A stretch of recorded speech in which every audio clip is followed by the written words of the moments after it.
ফালাম্মা আসলামা, দুই বাপ বেটা দুইজনে যখন মুসলমান, পরিপূর্ণ মুসলমান, আসলামা, দুইজনে ইসলাম গ্রহণ করছে। এই অর্থ করলেই এখানে হলো ইসলামের পারিভাষিক অর্থ না, লঘবী অর্থ, আবিধানিক অর্থ ব্যবহার হয়েছে। আসলামা মানে হলো আল ইসলাম ও গরদান নেহাদা, মুসলমানি বুয়াদ গরদান নেহাদান, এনানে খুদবতুস্তা হাজদাদান, মুসলমানি বুয়াদ গরদান নেহাদান, এনানে খুদবতুস্তা হাজদাদান। মুসলমানি শব্দের অর্থ কি? গরদান নেহাদান, আমার মাথার মস্তক, আমার গর্দান আল্লাহর হুকুমের সামনে আত্মসমর্পণ করে দিলাম। আল্লাহর হুকুমের বাইরে আমার গর্দান, আমার মাথা চলতে পারে না। আল্লাহর হুকুম যা, আমার গর্দান হয়ে দিই, আমার মন সবকিছু আল্লাহর হুকুমের সামনে সারেন্ডার করে দিলাম। এই জন্য আল্লাহ বলেন ফালাম্মা আসলামা, ইব্রাহিম এবং ইসমাইল দুইজনে যখন আমার আদেশ অনুযায়ী দুইজনেই তৈরি হয়ে গেল, নিজেদের গর্দান সপর্দে দিল। বাবা ইব্রাহিম তার পুত্রকে কোরবানি করার জন্য আত্মসমর্পণ হয়ে গেল, রেডি হয়ে গেল, আসলামা প্রস্তুত হয়ে গেল। আবার ইসমাইল নিজেকে কোরবানি হয়ে যাওয়ার, জবাই হয়ে যাওয়ার জন্য প্রস্তুত হয়ে গেল। এইরকম তৈরি হওয়াকে বলা হয় প্রকৃত মুসলমান। نحمده ونستعينه ونستغفره ونؤمن به ونتوكل عليه ونعوذ بالله من شرور أنفسنا ومن سيئات أعمالنا، من يهده الله فلا مضل له ومن يضلله فلا هادي له، ونشهد أن لا إله إلا الله، لا خالق إلا الله ولا مالك إلا الله، ونشهد أن سيدنا وسندنا وحبيبنا وطبيب قلوبنا ومولانا محمدا عبده ورسوله. أما بعد، فأعوذ بالله من الشيطان الرجيم. بسم الله الرحمن الرحيم. رب هب لي من الصالحين، فبشرناه بغلام حليم. فلما بلغ معه السعي قال يا بني إني أرى في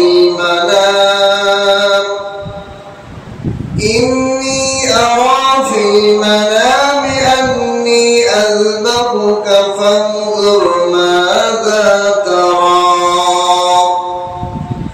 قال يا أبت افعل ما تؤمر، ستجدني إن شاء الله من الصابرين.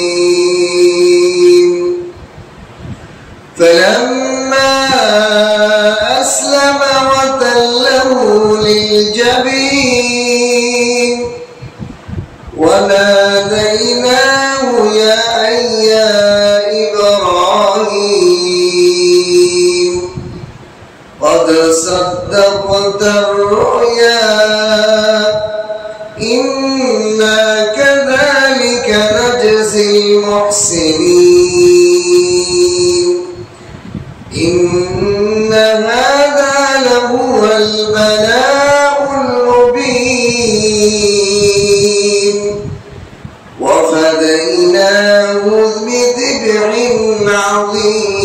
عظيم. وقال النبي صلى الله عليه وسلم من كان له سعة ولم يزح فلا يقربن مصلانا أو كما قال عليه الصلاة والسلام. بارك الله لنا ولكم في القرآن العظيم ونفعنا وإياكم بالآيات والذكر الحكيم إنه هو الغفور الرحيم. سبحانك لا علم لنا إلا ما علمتنا إنك أنت العليم الحكيم. ربي زدني علما ربي زدني علما رب اشرح لي صدري ويسر لي أمري واحلل عقدة من لساني يفقهوا قولي.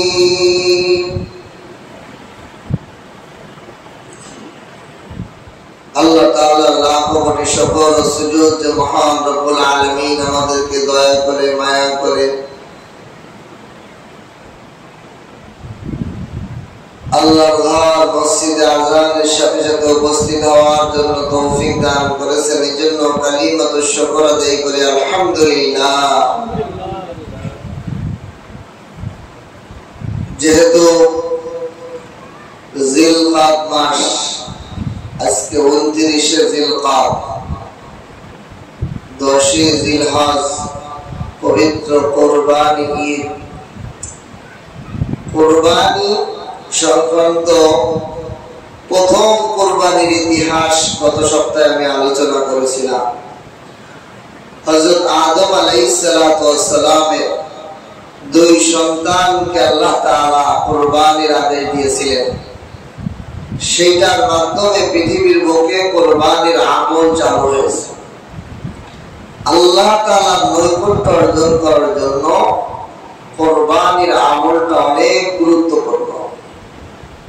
বিশেষ করে আমাদের জাতির পিতা হযরত ইব্রাহিম আলাইহিস সালাতু ওয়াস সালামের আদর্শ এই কোরবানি, ওনার কোরবানির ইতিহাস কে কিয়ামত পর্যন্ত মুসলিম উম্মত যাতে স্মরণে রাখে, পালন করে, এজন্য আল্লাহ তাআলা কোরআনে কারীমের মধ্যেও ইব্রাহিম আলাইহিস সালামের কোরবানির ইতিহাস শুনিয়েছে। হযরত ইব্রাহিম আলাইহিস সালাতু ওয়াস সালাম যখন মিশর থেকে ইয়ামান থেকে সিরিয়ায় সফর করে আসেন, তখন ইব্রাহিম আলাইহিস সালাতু ওয়াস সালামের প্রথম যে বিবি সারা আলাইহিস সালাতু ওয়াস সালাম, ওনাকে যখন নিয়ে মিশরে আসেন, মিশরের যে বাদশা ফেরাউন নমরুদ, এই নমরুদ তার বাহিনীর মাধ্যমে ইব্রাহিম আলাইহিস সালামের বিবি সারা আলাইহিস সালামকে কিডন্যাপ করে নিয়ে যায়। কিডন্যাপ করে নিয়ে তার উপর জুলুম অত্যাচার করার জন্য যখনই অগ্রসর হয়, এই নমরুদের হাত পাও অবশ হয়ে যায়, সে আর সামনে অগ্রসর হতে পারে। তখন এইভাবে যেই তার প্রতি আক্রমণ করতে যায়, তাকে ধর্ষণ করতে যায়, তখনই নমরুদের হাত পাও অবশ হয়ে যায়। নমরুদ বুঝতে পারে এই নারী সাধারণ কোন নারী না, এই জন্য ক্ষমা চায়, হে মহিষী নারী, তুমি তোমার সৃষ্টিকর্তার কাছে আমার জন্য প্রার্থনা করো যাতে আল্লাহ তাআলা আমাকে সুস্থ করে দেয়, আমার পাও হাত পাও যে অবশ হয়ে গেছে এটা যেন সুস্থ হয়ে যায়। সারা আলাইহিস সালাতু ওয়াস সালাম এই নমরুদের জন্য দোয়া করলেন, আবার সে সুস্থ। সুস্থ হওয়ার পর আবার সে হামলা আক্রমণ করে দর্শন করার জন্য অগ্রসর হয়, আবার সে পঙ্গু হয়ে যায়, প্যারালাইসিস হয়ে যায়। এইভাবে 3 বার তার সাথে হয়েছে, অথচ প্রতিবারই সারা আলাইহিস সালাম তার সুস্থতার জন্য দোয়া করছে। এই নমরুদ সে এটা বুঝতে পারলো যে এই নারী কোনো সাধারণ নারী নয়, এর প্রতি কোনো ধরনের আক্রমণ আমার চলবে না। এই জন্য সে খুশি হয়ে এই মহর্ষি নারীর খাদেমা হিসেবে, তার খেদমত, তার গোলাম বাদী হিসেবে নিজ কন্যাকে তার সেবিকা হিসেবে দান করে দিল। এই নারীর সাথে তুমি সহমতে থাকো। নিজের কন্যা হযরত হাজেরা আলাইহিস সালামকে এই মহিষী নারীর সঙ্গী হিসেবে, খাদেমা, সেবক হিসেবে তাকে দান করে দিল। আমার কন্যাই আপনাকে দিয়ে দিলাম। সেই রাজকন্যাই হলো হযরত ইসমাঈল আলাইহিস সালামের আম্মা জান হাজেরা আলাইহিস সালাম। ইহুদিরা এ ব্যাপারে অনেক বিভ্রান্ত পৃথিবীতে ছড়িয়েছে। তারা বলে যে এটা নমরুদের দাসী। হযরত ইসমাঈলের আম্মা হাজেরা আলাইহিস সালাম হলো ইহুদিদের নমরুদের দাসী। এটা ভুল ইতিহাস। এটা ছিল নমরুদের নিজ কন্যা, যাকে উনি খুশি হয়ে হাজেরা সারা আলাইহিস সালামের সেবিকা হিসেবে দিয়ে দিয়েছেন। সারা আলাইহিস সালাম এই হাজেরাকে নিয়ে স্বামীর কাছে ফিরে আসেন।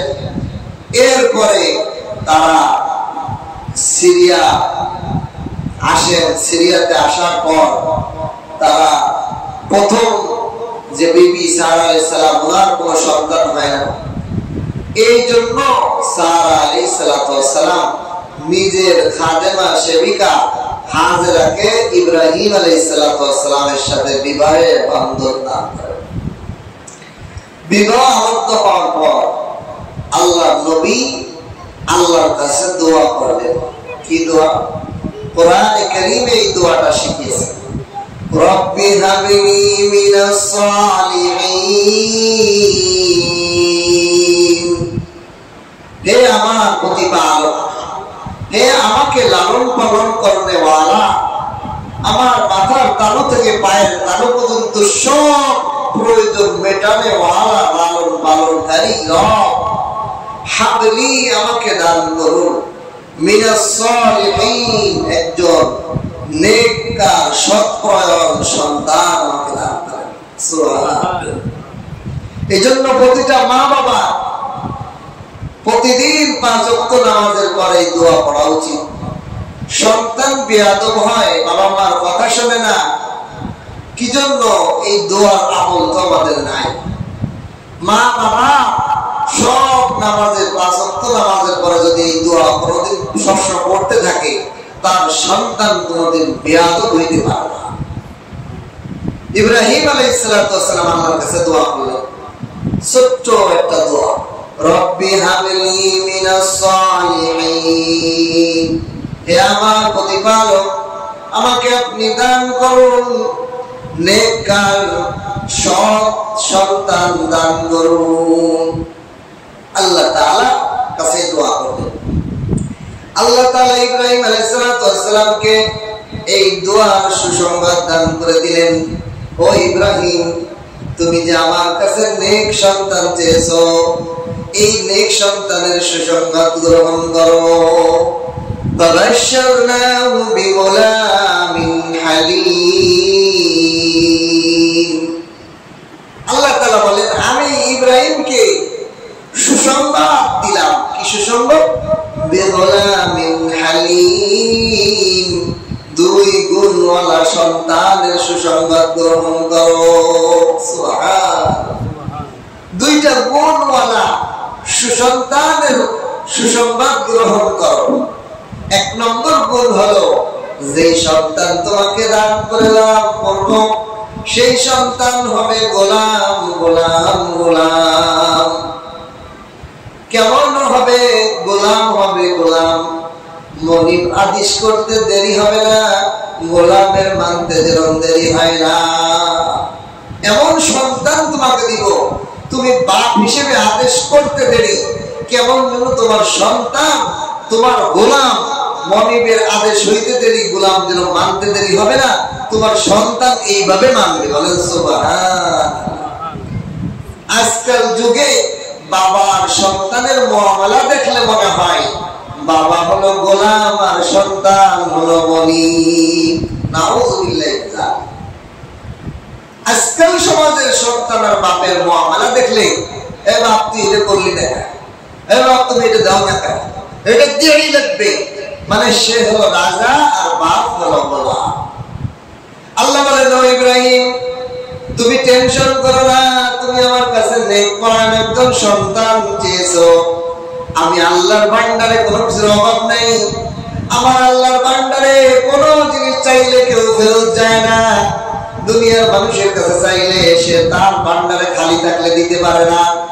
আমি মালিকের ভান্ডারে কোনো জিনিসের অভাব নাই। আমি এমন এক সন্তান তোমাকে দান করব, যে সন্তান হবে গোলাম, বাপ হিসেবে আদেশ করবে, গোলামের মতো মনিব যেরকম মনিবকে মানে এইভাবে সে মানবে। সুবহানাল্লাহ। 2 নম্বরে হালিম বিগোলামিন হালিম, অত্যন্ত সহ্যশীল এবং ধৈর্যশীল হবে। কেমন সহ্যশীল আর ধৈর্যশীল? আজকাল যদি সন্তানকে বাবা শাসন করার জন্য পিটা দেয়, একটা থাপ্পড় দেয়, একটা চড় দেয়, ওই সন্তান বাবার উপর চেতিয়া যায়। ধৈর্য হারা মা বাবার একটু পিটা সে সহ্য করতে পারে না, ঠিক কিনা? মা বাবার একটু আঘাত, শাসন সে সহ্য করতে পারে না। এটা ধমক দিলে রাগ হয়ে যায়, আমি ভরে যাবো, আমি চলে যাবো, আপনাকে ছেড়ে চলে যাবো। ছোট্ট ছোট্ট বাচ্চারাও আজকে এরকম বলে মা বাবা। আফসোস, ধৈর্যশীল নাই, সহ্যশীল নাই। আল্লাহ বলেন, ও ইব্রাহিম এমন সন্তান আপনাকে দান করব, যে সন্তান হবে গোলাম। 2 নম্বরে ওই সন্তান হবে অত্যন্ত ধৈর্যশীল, সহ্যশীল। যত আঘাতই করেন না কেন সে উফ করে আওয়াজ করবে না, উফ শব্দটা পর্যন্ত করবে না। সে সহ্যশীল সন্তান হবে, অত্যন্ত সহনশীল সন্তান হবে সে। এই যে আল্লাহ যে সুসংবাদ দিলেন, মুখে দিলেন, এরা বাস্তবায়ন কি? এটার বাস্তবায়নের ঘটনা আল্লাহ নিজেই শুনেছেন। দেখো ও ইব্রাহিম, আপনি আমার কাছে দরখাস্ত করেছেন নেক সন্তানের, নেক সন্তান পাওয়ার জন্য আপনি আবেদন করেছেন। এই নেক সন্তান আমি 2 গুণওয়ালা সন্তানের সুসংবাদ আগে দিলাম। এইবার বাস্তব জীবনে আপনি মিলাই দেখেন আপনার সন্তানের মধ্যে এই 2 গুণ আছে কিনা। আল্লাহ ফাবাশশারনাহু বিগুলামিন হালিম, আমি ইব্রাহিমকে সুসংবাদ দান করলাম এমন নেক সন্তান যে হবে গোলাম এবং সহনশীল। ফালাম্মা বালাগা মা'হু আস-সা'য়া ক্বালা ইয়া বুনাইয়া, আল্লাহ তাআলা এই সুসংবাদ দেওয়ার পর হযরত হাজের আলাইহিস সালাতু ওয়াস সালামের ওরসে হযরত ইসমাঈল আলাইহিস সালাতু ওয়াস সালামের জন্মদান করলেন। সারা আলাইহিস সালামের এখনো কোনো সন্তান হয়নি। হযরত হাজের ওরসে ইসমাঈল আলাইহিস সালাতু ওয়াস সালামের জন্ম হওয়ার পর এই ফুটফুটে চাঁদের মতো সুন্দর সন্তান, এত সুন্দর সন্তান, এই হাজের আলাইহিস সালাতু ওয়াস সালামের প্রতি স্বামী হিসেবে ইব্রাহিমের একটু ঝোঁকটা বেশি হয় স্বাভাবিক। যেই বিবির ঘরে একটা সন্তান আসছে, 120 বছর পার দিয়ে গেছে, একটা সন্তান হয় না। সন্তানের আফসোসে বাবাটা কতদিন ধরে অবস্থান করতেছেন। এর মাঝে যখন ছোট বিবির ঘরে সন্তান আসে, স্বামী হিসেবে বড় বিবির থেকে ছোট বিবির প্রতি মহব্বত একটি মানব হিসেবে একটু ঝুঁকে পড়াই স্বাভাবিক, ঠিক কিনা? মানুষ হিসেবে তার ঘরে একটু যাওয়া, তার বাচ্চার একটু ধরা, এই জিনিসটা হাজের আলাইহিস সালাম, সারা আলাইহিস সালাম পছন্দ করলেন না। কিন্তু আমি না এনে দিলাম হাজেরাকে, আমি না এনে দিলাম আমার সেবিকাকে, তার সাথে বিবাহ দিয়ে দিলাম, তার ঘরে সন্তান হওয়ার পর আমাকে একটু কম নজরে দেখে, আমি এটা পছন্দ করি না। এই বিবি আর এই সন্তানকে মরুভূমির বনবাসে দিয়ে আসে। সারা আলাইহিস সালামের মনের আশা পূরণের জন্য আল্লাহর পক্ষ থেকে ওহী এসে গেল, ইব্রাহিম যাও যাও, সারার মন রক্ষার্থে হাজের এবং ইসমাইলকে মক্কার মরুভূমির মধ্যে বনবাসে দিয়ে আসো। আল্লাহরও এই ফয়সালা হয়ে ইব্রাহিম আলাইহিস সালাম কলিজার টুকরা সন্তান এবং বিবিকে আজকে যে কাবা ঘর এর পাশে সাফা এবং মারওয়া পাহাড়ের মাঝখানে এইখানে মরুভূমির মধ্যে রেখে পিছের দিকে না ফিরে হেঁটে চলে যাচ্ছেন। হাজের আলাইহিস সালাম আশ্চর্য হয়ে গেলেন। সামান্য কিছু খাবার, সামান্য কিছু ফল, সামান্য কিছু পানি দিয়ে, যা একদিনেরও খাবার নয়, এতটুকু খাবার দিয়ে আমার স্বামী এই মরু প্রান্তরে, নাই কোনো গাছপালা, নাই কোনো পানির কূপ, নাই কোনো খাদ্য ব্যবস্থা, নাই কোনো কিছু, এখানে আমাদেরকে রেখে কোথায় চলে যাচ্ছে, আমাদের কি অবস্থা? শুধু স্বামীকে ডাকতে বললেন, ইয়া নবী, ইয়া আল্লাহর নবী, আপনি যে আমাদেরকে এখানে রেখে যাচ্ছেন আপনার ইচ্ছায় না, মালিকের ইচ্ছায়। ইব্রাহিম আলাইহিস সালাম কিতাবের মধ্যে লেখে, ইব্রাহিম আলাইহিস সালাম পিছের দিকে ফিরে কোনো জবাব দেন নেই। পিঠ পিছের দিকে দিয়ে, হাজের এবং ইসমাইলের দিকে পিঠ দিয়ে সামনের দিকে অগ্রসর হয়ে যাইতেছেন। শুধু হাতের ইশারায়, আঙ্গুল দিয়ে, ইশারাত আঙ্গুল দিয়ে ইশারা দিয়ে বললেন, তার ইশারায়, তার আদেশ, মালিকের আদেশে আমি তোমাদেরকে রেখে যাচ্ছি। হাজের আলাইহিস সালাম নিশ্চিন্ত হয়ে গেলেন যে মালিকের আদেশে আমাদেরকে মরুর প্রান্তরে রেখে গেলেন, ওই মালিকই আমাদের একটা সুব্যবস্থা করবেন ইনশাআল্লাহ। ঠিক কিনা? কে বাঁচায়, কে মারে? আল্লাহর আদেশে কিন্তু পাঠাইছে, এখানে মরুভূমিতে পাঠাইছে। যে আল্লাহর আদেশে যখন হয়েছে, তখন সে আল্লাহ কোনো না কোনো ব্যবস্থা আমাদের জন্য করবে। আল্লাহর উপর বিশ্বাস, ইমানদারের বহু বড় শক্তি। মরু প্রান্তরে নাই পানি, নাই খাবার, কিন্তু ইমানদারের শক্তি কি? হাজের আলাইহিস সালামের ইতিহাস শুনি আল্লাহ তাআলা আমাদেরকে শিখাইলেন, দেখো, কোন বান্দা যদি আল্লাহর উপর ভরসা করে, আল্লাহর উপর আস্থা এবং ঈমান রাখে, সে মরুর মধ্যে থেকেও পৃথিবীর সর্বশ্রেষ্ঠ পানি পান করে। বলেন সুবহানাল্লাহ। পৃথিবীর সর্বোচ্চ সর্বোন্নত ফল দ্বারা সে রিজিক পায়। আল্লাহ তাআলা হাজের আলাইহিস সালাম এবং এখন পর্যন্ত তার বংশধর এবং আরবের মানুষদেরকে সবচেয়ে উন্নত মানের পানি, পৃথিবীর এর মতো উন্নত পানি, আরবের পানির মতো উন্নত পানি পৃথিবীর আর কোনো পানি নাই। কার উপর আস্থা করলে, কার উপর বিশ্বাস স্থাপন করলে সে সব ব্যবস্থা করতে পারে। মরুভূমি পানিহীন ভূমি, যেই ভূমির হাজার হাজার কূপ পাইল পানি, মাটির তলে পাইপ পুঁতলেও পানি পাওয়া যায় না, এমন মরুভূমির মধ্যে আল্লাহ তাআলা সর্বোৎকৃষ্ট পানি পান করাইতে পারে। আমরা তো আল্লাহর উপর স্থাপন করি না, তাওয়াক্কুল করি না, বিশ্বাস স্থাপন করি না।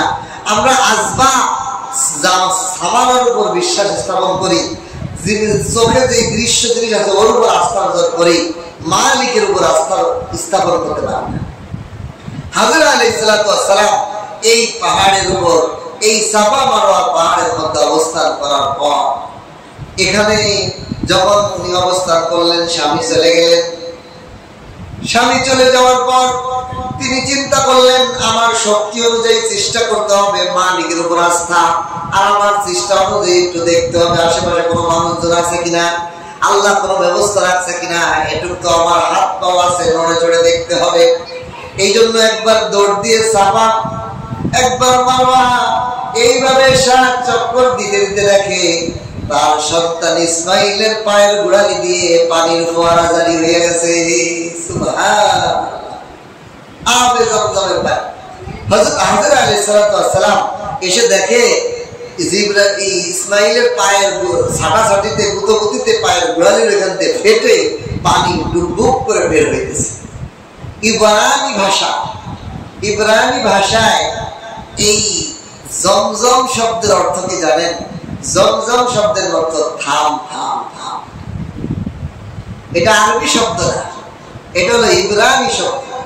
এই জমজম শব্দের অর্থ হলো থাম থাম থাম। আমরা জমজমের পানি বলি, মানে থাম থাম পানি। এই শব্দে হাজর আলাইহিস সালাম বললেন জম জম জম, থাম থাম, মানে উড়ে পড়ে যাইতেছে। হাজর আলাইহিস সালাম পাথর দিয়ে একটা বাউন্ডারি দিয়ে বললেন থাম থাম, এই জন্য পানি এখানে থেমে গেছে, আর উড়ে পড়ে নাই। কিতাবের মধ্যে লেখে হাজর আলাইহিস সালাম যদি জমজম শব্দ না বলতেন তাই পানি দিয়ে পুরো পৃথিবী ভেসে যেত। সুবহানাল্লাহ। এই জন্য ওই কূপের মধ্যে জমে গেছে, কিন্তু ওইখান থেকে হাজার হাজার টন, লক্ষ কোটি টন প্রতিদিন ওখান থেকে উঠানো হয়, কিন্তু কূপের পানি একটুও নিচে নামে না। বলেন সুবহানাল্লাহ। হাজর আলাইহিস সালাম নিজেও পান করলেন, পান করার সাথে সাথে নিজের স্তনে দুধ আসলো, ইসমাইলকে দুধ পান করাইলেন, সন্তানকেও এই পানি একটু বরকতান পান করাইলেন। পৃথিবীর বুকের সর্বোচ্চ পানি আবে জমজমের পানি। এইভাবে পানির কূপ দেখিয়া, পানির একটা গুণ হলো পানি যেখানে থাকে সেখানে পাখি পশু থাকে, তার আশপাশে কি থাকে? পানি, পাখি, পশু, উড়াউড়ি। যখনই এই কূপটা আবিষ্কার হয়ে গেল, মরুভূমির অন্য দূর দূরান্ত থেকে পাখিরা উপরে এসে উড়াউড়ি শুরু করছে, পানি ফোয়ারা। এইটা দেখে দূর থেকে কাফেলা, বড় জুরহাম গোত্রের কাফেলারা যাচ্ছিল, তারা দেখে দূরে পাখি উড়াউড়ি, তারা বুঝতে পারছে এখানে কোনো পানির কোনো আভাস আছে, এই জন্যই পাখি ওখানে উড়াউড়ি করছে। তারা এসে হাজর আলাইহিস সালামের সাথে চুক্তি করে, একটা সন্ধি করে যে আমাদেরকে এই কূপের মালিক তো আপনি, আপনি তো এই কূপের আগের মালিক, আপনি এখানে কূপের পাশে আপনাকে পেয়েছি, তা আপনি যেহেতু কূপের মালিক, আপনার সাথে আমরা একটা চুক্তি করতে চাই যে আপনার যত খাবার দাবার, ঘর বাড়ি, যত আসবাব দরকার সব আমরা আমদানি করে দিব, শর্ত হলো আমাদেরকে এই কূপের পানি পান করা এবং এই কূপের পাশে বসবাসের অনুমতি দিবেন। সুবহানাল্লাহ। এই চুক্তি অনুযায়ী বনু জুরহাম গোত্র এখানে আরবের এই ভূমিতে বসবাস শুরু করে এবং হাজর আলাইহিস সালাম ও ইসমাইলের যত খরচ, যত খাবার দাবার প্রয়োজন তারা আমদানি। এইভাবে আরব ভূমিতে আল্লাহ তাআলা আবার এই মরুভূমির মধ্যে আবার আরব ভূমি, আরবের এই রাষ্ট্র মক্কা শহর উপনীত হওয়ার প্রথম ইতিহাস। এইভাবে যখন আবার শুরু হলো, ইব্রাহিম আলাইহিস সালাম কিছুদিন পর পর আসে, আসিয়া দেখে ছেলের বিবির সাথে দেখা করে আবার চলে যায়। এভাবে যখন আল্লাহ তাআলা ইসমাইল আলাইহিস সালামকে বাবার সাথে দৌড়ানো ক্ষমতা, বাবার সাথে দৌড় দেওয়ার, প্রতিযোগিতা দেওয়ার সক্ষমতা ইসমাইলের মধ্যে আসলো, আল্লাহ তাআলা কোরআনে কারীমে বলেন ফালাম্মা বালাগা মা'হু সা'য়া, যখন ইসমাইল আলাইহিস সালাম বাবার সাথে দৌড় দেওয়ার, চলার, কাজকর্ম করার, পাহাড়ে আরোহণ করার, জমিনের মধ্যে বাবার কাজের সহযোগিতা করার মতো উপযুক্ত হয়, কতটুকু বয়সে সন্তান? কোন কোন মুফাসসিরিন ইকরাম বলেছেন বালেগ হয়ে গেছেন 15 বছর, কেউ বলেছেন 12 বছর, কেউ বলেছেন 13 বছর, কিন্তু অধিকাংশ মুফাসসিরিন বলেছেন যখন ইসমাইল আলাইহিস সালামের 13 বছর বয়স হয়েছিল, 13 বছর বয়সে উপনীত হয়েছে। 13 বছরের একটা ছেলে বাপের যে কোনো কাজ সে সহযোগিতা করতে পারে, বাবার সাথে উঠতে বসতে চলতে সবকিছু পারে, বাবার সাথে বাজারে যেতে পারে, বাবার সাথে বিভিন্ন কাজে সহযোগিতা করতে পারে। 13 বছরের সন্তান এই বয়সে যখন উপনীত হলো, তখন ইব্রাহিম আলাইহিস সালাম এসে বলে বাবা চলো, নাও কোড়াল খুঁটা নাও আর রশি নাও, ছুরি নাও আর ধারালো অস্ত্র, ছুরি নাও আর রশি নাও, চলো আমরা পাহাড়ে যাবো লাকড়ি কাটতে। কি করতে? লাকড়ি কেটে আনতে, পাহাড় থেকে বিভিন্ন গাছ গাছালির ডাল, লাকড়ি চুলা দিয়ে রান্না করার জন্য লাকড়ি কাটতে যাবো। এই কয়ে ছেলেকে নিয়ে গেলেন। যেই ছেলেকে নিয়ে হযরত ইব্রাহিম আলাইহিস সালাম ঘর থেকে বের হয়ে চলে গেলেন পাহাড়ে, এর মধ্যে ইবলিস শয়তান আর বসে নাই। ইবলিস শয়তান আসছে হাজেরা আলাইহিস সালামের কাছে। ও হাজেরা মানুষের রূপ ধরে এসে বলতেছে, তোমার সন্তানকে তোমার স্বামী কোথায় নিয়ে গেছে জানো? লাকড়ি কুড়াইতে নিয়ে গেছে, লাকড়ি আনতে গেছে। না না না, তোমার সন্তানকে তোমার স্বামী জবাই করতে নিয়ে গেছে, জবাই করতে নিয়ে গেছে। সে তোমার সন্তানকে জবাই করবে। হাজেরা আলাইহিস সালাম বলেন, এই আহম্মক, পৃথিবীর ইতিহাসে কোনো বাবা কোন সন্তানকে জবাই করে এটা দেখছো নাকি? পাগল হয়েছো নাকি? কি উল্টো বুঝাইতেছো তুমি? তার সন্তানকে কেন সে জবাই করবে? আমি তোমার কথা বিশ্বাস করি না। তুমি পাগল হয়েছো নাকি? পৃথিবীর কোন বাবা তার সন্তানকে জবাই করতে পারে না। কিন্তু আফসোসের বিষয়, বর্তমান যুগে অনেক কুসন্তান আছে যারা শয়তানকেও হাসায়, শয়তানও তাদের কাজ দেখে হাসে। আমি তো বড় শয়তান, আমার থেকেও বড় শয়তান দুনিয়ার মুখে আছে। নিজের বাবারে মারে হত্যা করে, এরকম ঘটনা ঘটতেছে কিনা? কত নিকৃষ্ট কাজ, যেখানে মা বাবার ক্ষেত্রে কোরআনে শব্দ হলো উফ লাকুম, একটা উফ শব্দ বলা যাবে না। সেখানে মা বাবা কিতাবের আদবের কিতাবের মধ্যে লেখে সন্তান বাবা মা বসে রয়েছে, এই অবস্থায় তার পাঞ্জা, তার শাক, তার প্যান্ট বাবা মার সামনে ঝাড়া দিয়া ঝাড়া, এটাও চরম বিয়াদবি।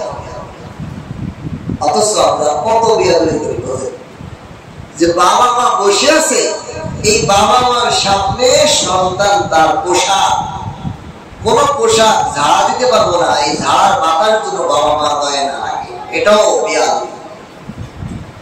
কত বড় বিষয় বাবা মার ক্ষেত্রে। অথচ আমাদের সমাজে মা বাবার কথাকে আমরা ডাইরেক্ট না করে দিই, পারবো না এটা, করবো না এটা। এগুলো একটা কবিরা গুনাহ হবে, কবিরা গুনাহ। আর কবিরা গুনাহ, একটা কবিরা গুনাহ একটা মানুষ জাহান্নামে যাওয়ার জন্য যথেষ্ট। নাউযুবিল্লাহি মিন যালিক। আল্লাহ আমাদেরকে পানা দান। এই জন্য সন্তানের ব্যাপারে যখন ইবলিস শয়তান হাজেরা আলাইহিস সালামকে বুঝাইলেন, হে হাজেরা, তোমার সন্তানকে তো জবাই করতে নিয়ে গেছে। পাগল হইছো? তোমার কথা আমি বিশ্বাস করবো? বাপ কোনদিন সন্তানকে জবাই দেয়?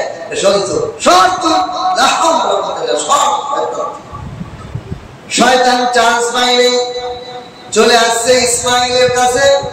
বাবা একটু আগে হাঁটতেছে, সন্তান পিছে পিছে। সন্তান 10-15 হাত বোঝানো পিছনে সন্তানের কাছে ইবলিস এসে বলে, ও ইসমাইল, জানো তোমার বাবা তোমাকে কোথায় নিয়ে যাচ্ছে? কয়, আমাকে লাকড়ি কুড়াইতে নিয়ে যাচ্ছে। কয়, না না, তোমার বাবা তোমাকে জবাই করতে নিয়ে যাচ্ছে। কয়, শয়তান, সর তুই। পৃথিবীর ইতিহাসে কোনো বাবা তার সন্তানকে হত্যা করতে পারে না, জবাই দিতে পারে না। তুই আমাকে ভুল বলতিস, তার কথা বিশ্বাসই করি না, সৎ হক তোকে মানি না। ইব্রাহিম আলাইহিস সালামের কাছে গেছে, ও ইব্রাহিম, তোমাকে তো শয়তান ধোঁকা দিয়েছে। কিভাবে শয়তান ধোঁকা দিয়েছে? তোমার শয়তান স্বপ্নে দেখাইছে তোমার সন্তানকে জবাই করাইতে। তুমি ওই শয়তানের চক্রান্তে পড়িয়া, শয়তানের দেখানো স্বপ্ন দেখিয়া তোমার সন্তানকে জবাই করো না, বিপদে পড়ে যাবা। ইব্রাহিম আলাইহিস সালাম বলেন, এই শয়তান ইবলিস, চল, আমার মালিকের পক্ষ থেকে আমাকে স্বপ্নে দেখানো হয়েছে, কোন শয়তান নয়, কোন শয়তান নয়, আমার মালিক আমাকে স্বপ্নে দেখিয়েছেন। তুই আমাকে বিভ্রান্ত করতে পারবি না, সরে যা, সরে যা। শয়তান বিভ্রান্ত হয়ে দূরের থেকে ধোঁকা দিতেছে। ইব্রাহিম আলাইহিস সালাম, ইসমাঈল আলাইহিস সালাম দুইজনেই কঙ্কর পাথর করছে। এই জন্য কিয়ামত পর্যন্ত হাজিরা ওই জায়গার মধ্যে কঙ্কর নিক্ষেপ করতে থাকবে। সুবহানাল্লাহ। ইব্রাহিম আর ইসমাঈলের এই যে পাথর নিক্ষেপ শয়তানের দিকে, এটা আল্লাহর কাছে কি পজা লাগছে যে শয়তান আমার ব্যাপারে বিভ্রান্ত করে বুঝাইছে। তারা তো বিশ্বাস করেই নাই বরং শয়তানের গায়ে নিক্ষেপ করছে। আল্লাহর কাছে এটা এত পছন্দনীয় হয়েছে, এত পছন্দনীয় হয়েছে, এখন পর্যন্ত কোন হাজি, কোন হজ করনেওয়ালা যদি পাথর নিক্ষেপ না করে তার হজই কবুল হবে না। আল্লাহ, কিয়ামত পর্যন্ত এই আদর্শ, এই স্যাম্পল, এই দৃষ্টান্ত আল্লাহ তাআলা বাকি রাখার জন্য কিয়ামত পর্যন্ত সমস্ত হাজিদেরকে কঙ্কর নিক্ষেপ করার আমল দিয়ে দিয়েছে। হযরত ইব্রাহিম আলাইহিস সালাম সন্তানকে নিয়ে এইবার যেখানে কুরবানির স্থান মিনার ময়দানে চলে গেলেন। মিনায় যে বললেন, ক্বালা ইয়া বুনাইয়া قال يا بني إني أرى في المنام, হে আমার প্রিয় সন্তান, আমার পরিতার টুকরা সন্তান, ইন্নী আরা ফিল মানাম, আমি স্বপ্নে দেখেছি, আন্নী আযবাহুকা, আমি তোমাকে জবাই করতেছি। কি স্বপ্নে দেখছেন? আমি তোমাকে জবাই করতেছি, এটা স্বপ্নে দেখছি। তুমি জবাই হয়ে গেছো, রক্ত বেরিয়েছে কিনা এটা না। কি স্বপ্নে দেখছেন? তোমাকে আমি জবাই করতেছি, এই করাটা আমি স্বপ্নে দেখছি, কিন্তু জবাই হয়ে যাওয়া, রক্ত বেরোয়া এটা না। জবাই করতেছি এই স্বপ্নে দেখছি। এই কথা বলার পর ছেলে কে বলতেছে, ফানজুর মাযা তারা, তুমি একটু চিন্তা ভাবনা করে বলো এই ব্যাপারে তোমার অভিমত। বলেন, বর্তমান বাবা যদি সন্তান দেখবে, বাবা তোরে আমি স্বপ্নে দেখছি জবাই দেবো, তুই কি বলিস? তুমি তো আমার বাপই না, বলবে কিনা? এইরকম অকল্যাণ, অশুভ স্বপ্ন দেখছো তুমি, তুমি তো বাপ হওয়ারই উপযুক্ত, তোমার মতো বাপ হওয়ার লাগবে। এই কথা আগের কথা মনে রাখতে হবে। আল্লাহ তাআলা বলছে, ফাবাশশারনাহু বিগুলামিন হালিম, ও ইব্রাহিম, আমি তোমাকে 2 গুণওয়ালা সন্তান দান করেছি।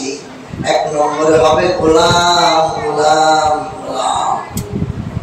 এই গোলামের কার্যকারিতা এখন আল্লাহ দেখাবে। আল্লাহ বলেন, ইব্রাহিম আলাইহিস সালাম যখন বলে, ফানজুর মাযা তারা, ও আমার ভূত, আমি তো তোমাকে জবাই করতে দেখেছি, এই ব্যাপারে তোমার অভিমত কি?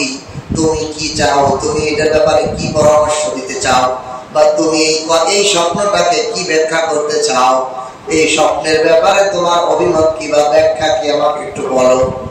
এই 13 বছরের সন্তান কেমন গোলাম আর কেমন সহনশীল। সেও বাবার নবী, যেমন তার সন্তান তো সেরকম।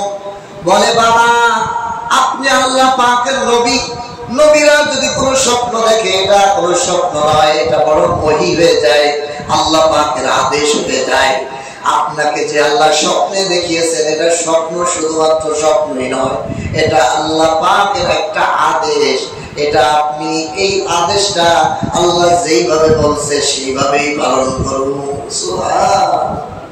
সন্তান বলতেছে, ডাকবে, ইয়া আবাতি ফাআল মা তুমার, হে আমার বাবা, আপনি হলেন নবী, নবীর কাছে স্বপ্ন কোনো স্বপ্ন নয়, বরং ওহীর আদেশ। রব্বুল আলামিনের পক্ষ থেকে এটা একটা আদেশ। এই আদেশ অনুযায়ী যা আদেশ করা হয়েছে ওটাই পালন করুন। আমি আপনার ছেলে, আমার 1 নম্বর গুণ আল্লাহ শুনিয়েছিল গোলাম।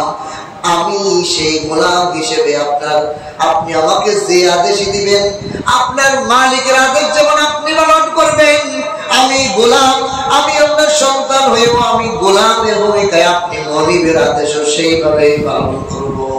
সুবহানাল্লাহ। সন্তান একটা সূক্ষ্ম কথার মধ্যে উত্তর দিছে। 1 নম্বর উত্তর দিছে, সূক্ষ্ম কথা কি?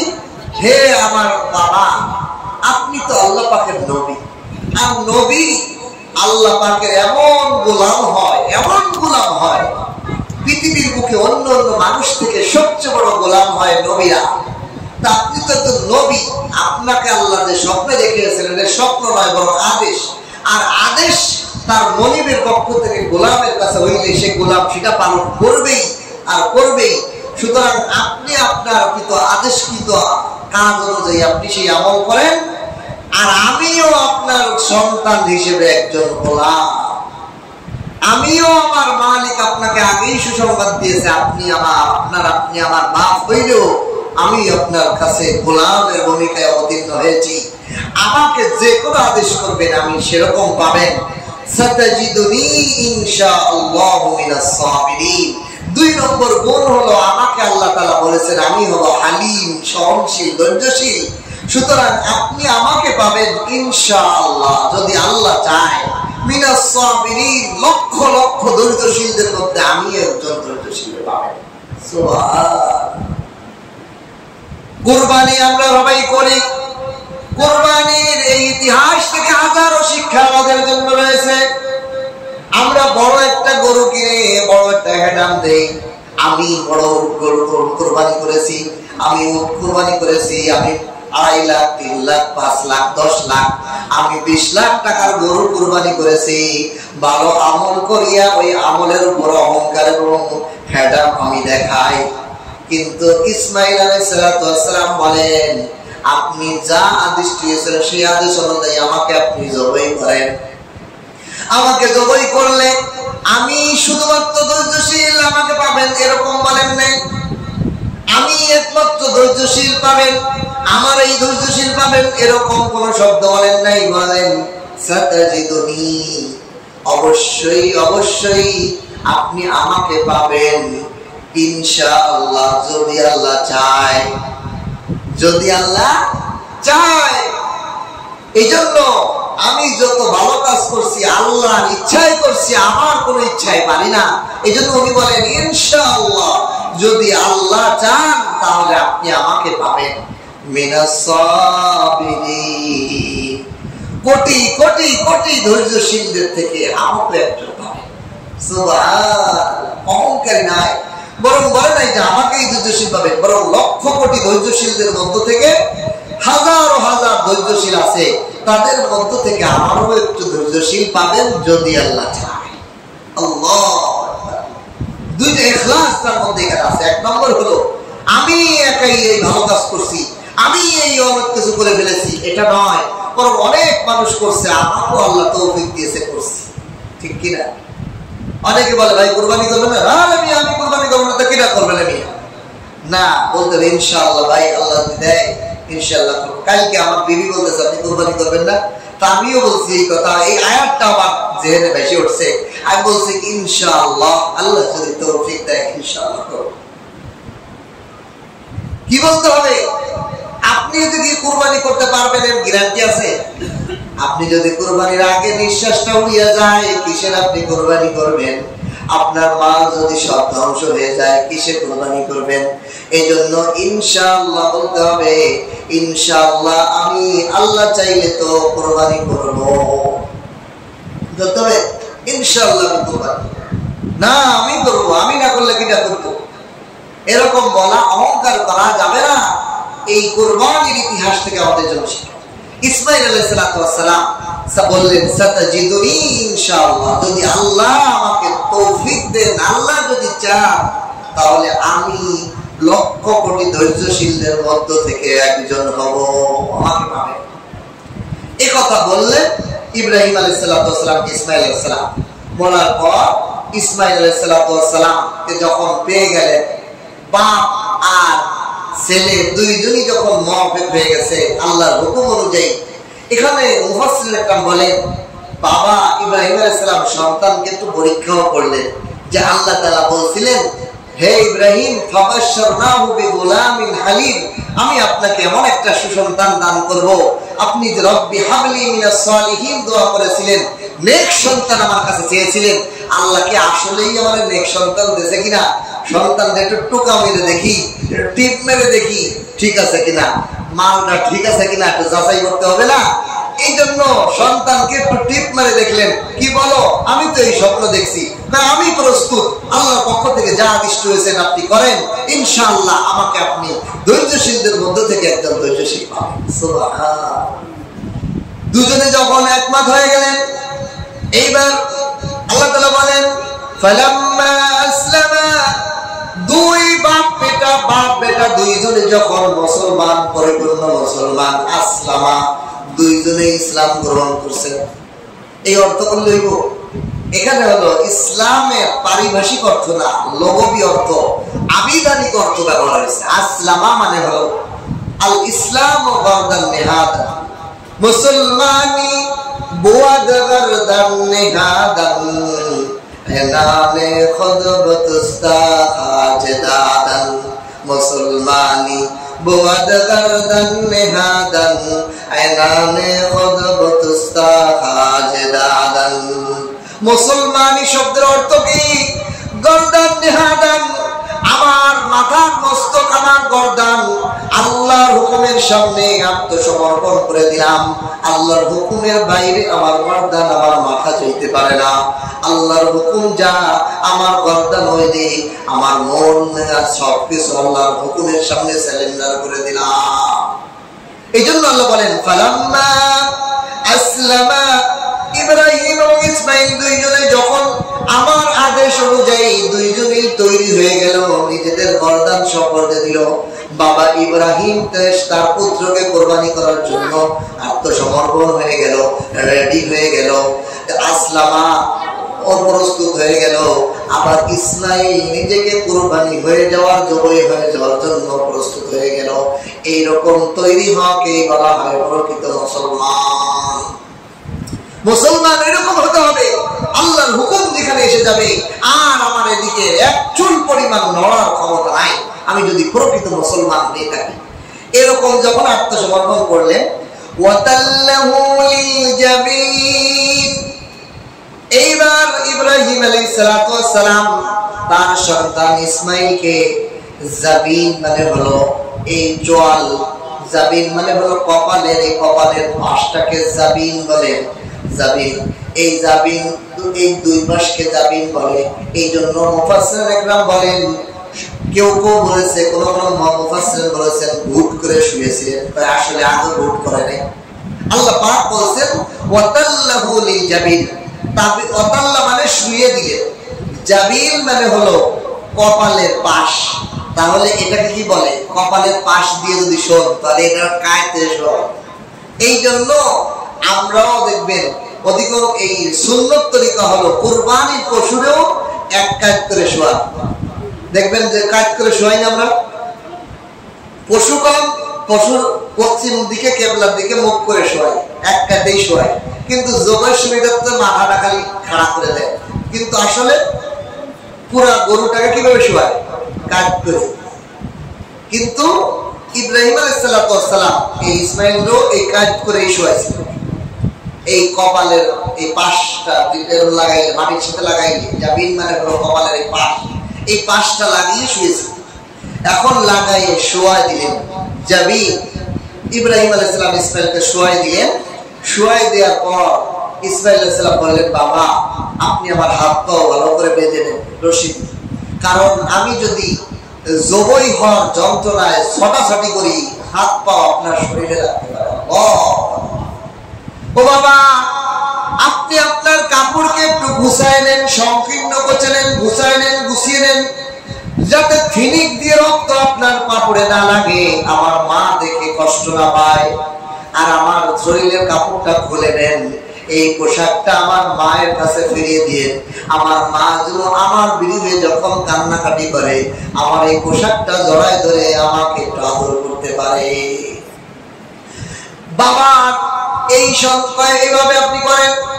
এরপরে ইসমাইল আলাইহিস সালামকে শুয়ে যখন ছুরিকে পাথরের মধ্যে ধার দিয়ে জবাইয়ের জন্য গলার মধ্যে পোঁছ দিলেন, আল্লাহর পক্ষ থেকে গলার মধ্যে পিতলের চামড়া হয়ে গেছে, ছুরিতে একটা পশমও কাটে না। ছুরিতে পশমও কাটে না।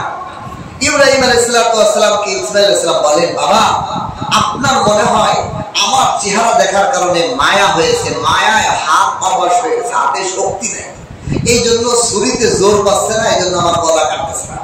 আপনি মনে হয় চোখটা বেঁধে নেন, আপনার শরীরে শক্তি এই গো, আপনি তো আমাকে দেখবেন না, আমার চেহারা দেখবেন না।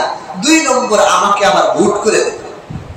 এইবার এসে বুট করে দিই, এইবার বুট করে দেন যাতে আমার গলার পিছন দিয়ে কাটেন, আমার চেহারা দেখা না যায়, চোখও বান্ধা আমার পিঠ দিয়ে কাটেন, তাহলে আমিও আপনাকে দেখলাম না, আমারও আপনার মায়া হইল না, আপনারও চোখের বান্ধা, আপনারও মায়া হইল না, তাহলে জবইটা সহজ হয়ে দেখবো, আমার জানটা সহজে বেরোয় যাবে। এই কথা বলার পর ইব্রাহিম আলাইহিস সালাম এটা করে আবার পোজ দেন, কিন্তু কাটে না। ইব্রাহিম আলাইহিস সালাম ছুরিটা আবার পাথরে আঘাত করে, পাথর দ্বিখণ্ডিত হয়ে যায়, ইসমাইলের গলা কাটে না। বলেন সুবহান। আসমান থেকে আল্লাহ তাআলা বলে, ও জিবরাইল, আর সহ্য হচ্ছে না আমার ইব্রাহিম তার স্বপ্ন বাস্তবায়ন করে ফেলতেছে। ও জিবরাইল, যাও যাও, জান্নাত থেকে একটা দুম্বা নিয়ে যাও, যাও আমার ইব্রাহিমরে ঢাকাও, ইসমাইলের গলা জবাই করে ফেললো। এই জন্য আল্লাহ তাআলা ডাক দিয়ে বলেন, ওয়ানাদাইনাহু আইয়া ইব্রাহিম। আমি আল্লাহ তাকে ডাক দিয়ে বললাম, ও ইব্রাহিম, ও ইব্রাহিম, হে ইব্রাহিম, কদ সাদ্দাকতার রুয়া, তুমি তোমার স্বপ্নকে সত্যায়ন করে ফেলেছো, আর দরকার নাই। বলেন সুবহান। ইব্রাহিম, তোমাকে তো আমি স্বপ্ন দেখিয়েছিলাম সন্তানকে জবাই করতেছো, এইটুক স্বপ্ন দেখছো, জবাই করে ফেলেছো, এটা তো দাও নাই। রক্ত বেরোয় গেছে, এটা তো দেখো নাই। তুমি যেই স্বপ্ন দেখছো সেই স্বপ্ন তো বাস্তবায়ন করে ফেলেছো, সত্যায়ন করে ফেলেছো, যাও, হয়ে গেছে। ইন্না কাযালিকা নাজজিল মুহসিনিন, এমনি ভাবেই আমি নেককারদের পুরস্কার দিয়ে থাকি। নাও নাও, তোমার জন্য জান্নাত থেকে একটা দুম্বা নিয়ে আসছি, দুম্বা জবাই দিয়ে দাও। সুবহানাল্লাহ। জান্নাত থেকে একটা দুম্বা নিয়ে আসছি ইব্রাহিম ইসমাইলের পরিবর্তে, ইসমাইলের বিনিময়ে, ইসমাইলের জানের বিপরীতে এই দুম্বাটা কুরবানি করে দাও। বলেন সুবহানাল্লাহ। ইসমাইলের বিপরীতে এই দুম্বাকে জবাই দিয়ে দিলেন। আল্লাহ তাআলা ইসমাইল এবং ইব্রাহিমের পরীক্ষায় উত্তীর্ণ হলেন, সর্বোচ্চ বিসর্গ দিয়ে তারা কুরবানি করেছিলেন। আজ আমরা আমাদের কুরবানি যে করি, কুরবানি করার মধ্যে একটু ত্যাগ থাকতে হবে। আমি যেটা বলি, ফোকায়ে কেরাম কিতাবের মধ্যে লেখছে, কুরবানির ধরেন আপনার বাজেট হলো 1 লাখ টাকা, তাহলে আপনি কুরবানি করবেন 1,20,000 বা 30,000 বা 1.5 লাখ টাকা, একটু চাপ নিবেন। যার অ্যাবিলিটি আছে 60,000 টাকা, সে 80,000 টাকার চাপ নিবেন। যার 1.5 লাখ টাকার চাপ আছে, তার 1.5 লাখ টাকার যদি তার অ্যাবিলিটি থাকে, সে 2 লাখ টাকার গরু কিনবে। এইভাবে নিজের উপর একটা চাপ নিয়ে কুরবানি করা, ইব্রাহিমের ফিল কিছুটা অনুভব করা। আমার অ্যাবিলিটি অনুযায়ী এরকম একটু ভালো অবস্থা নাই, 1 লাখ টাকার গরু কিনবো, 80,000 টাকার গরু কিনবে, এরকম যেন না হয়। একটু চাপ নিয়ে কুরবানি করা, ত্যাগ স্বীকার করা, একটু ত্যাগ স্বীকার করে কুরবানি হইলে কুরবানিটা আল্লাহর কাছে করবেন। এরপর আল্লাহ তাআলা বলেন, ইন্না হাদা লাহুয়াল বালাউল মুবিন, এটাই ছিল ইব্রাহিমের জন্য একটা স্পষ্ট পরীক্ষা। আসলে কুরবানি হয়ে যাওয়াই ছিল না, কুরবানি ইসমাইল হয়ে যাওয়া ছিল না, এটা আল্লাহর পক্ষ থেকে একটা পরীক্ষা ছিল। এই পরীক্ষাই নিয়ে ছিল ইব্রাহিম আলাইহিস সালাম, ইসমাইল আলাইহিস সালামের এই কুরবানি। এই জন্য এবং এই জন্য আমি তাকে বড় ধরনের একটা ফিদিয়া আমি তাকে দান করেছিলাম, জান্নাতের দুম্বা, যেটার দ্বারা কুরবানি করে সে ইসমাইলের জানের সদকা করে দিয়েছে। ইসমাইলের জানের বিপরীতে এই দুম্বা কুরবানি আমি দিয়েছিলাম, তাকে হাদিয়া দিয়েছিলাম, ফিদিয়া দিয়েছিলাম, তাকে পুরস্কৃত করেছিলাম, তাকে সম্মানী করেছিলাম। এমন সম্মানী করেছি কিয়ামত পর্যন্ত ইব্রাহিম আর ইসমাইলের এই কুরবানি মুসলিম জাতির জন্য ওয়াজিব করে দিয়েছেন আল্লাহ তাআলা। বলেন সুবহানাল্লাহ। এই জন্য আল্লাহ তাআলা আমাদেরকে ওই মাইন্ড, ওই মেজাজ, ওই মন মানসিকতা দিয়ে কুরবানি করার তৌফিক দান করুন। ওই মেজাজ আমাদেরকে তৈরি করতে হবে কুরবানির জন্য। শুধু পশু নয়, বরং আমার প্রিয় কলিজার টুকরা এমন একটা জিনিসকে আমি বিসর্গ দিতেছি। মানে বর্তমান যুগে তো মানুষের টাকাই সবচেয়ে দাম, সন্তান, ছেলে, মেয়ে, বিয়ে বাচ্চা থেকে টাকার দাম বেশি। এই জন্য টাকার মধ্যে একটু চাপ ফেলাইতে হইব কুরবানিতে। আল্লাহ তাআলা যেন আমাদের সকলকে আল্লাহ পাকের সন্তুষ্টির জন্য সহিভাবে, সুন্দরভাবে কুরবানি করার তৌফিক দান করেন। বলেন আমিন। ওয়া আখিরু দাওয়ানা আলহামদুলিল্লাহি রাব্বিল আলামিন।